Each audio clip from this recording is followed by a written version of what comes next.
Every gising is a blessing. So every opportunity that will comes to you is always on the right direction. Pero syempre, kailangan magsimula muna tayo ulit. Sa lagi ko sinasabi, ano ba sinasabi ko sa inyo? Always be grateful and thankful.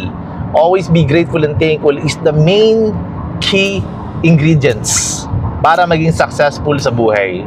Kasi mahirap po sa atin na isipin na magiging thankful ka, ang dami nang problema, diba? Maraming ganon. Pero you have to be grateful and thankful no matter what. Kasi po, yun po talaga ang pinaka-essence niyan, no? Kung hindi mo kayang pasalamatan kung ano yung meron ka, I just mentioned this one to my previous video.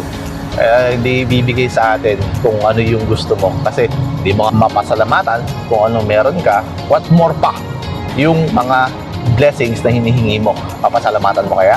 So, that is the essence of having a grateful heart and a grateful mind. So, every morning, always think that this is a blessing. Okay, so wala po tayong ibang iisipin kundi magpasalamat sa taas and gawin natin yun na dapat. Give your best. Every day, give your best. Hindi mo gusto yung ginagawa mo, hindi mo gusto yung amo mo, hindi mo kasundo yung katrabaho mo or whatever situation that you may have. Pero still, you have to be grateful and thankful kasi po, dapat align ka. So always be like that. Agi po nating iisipin na hindi lang po kayo yung tipo ng tao na may problema sa araw na to.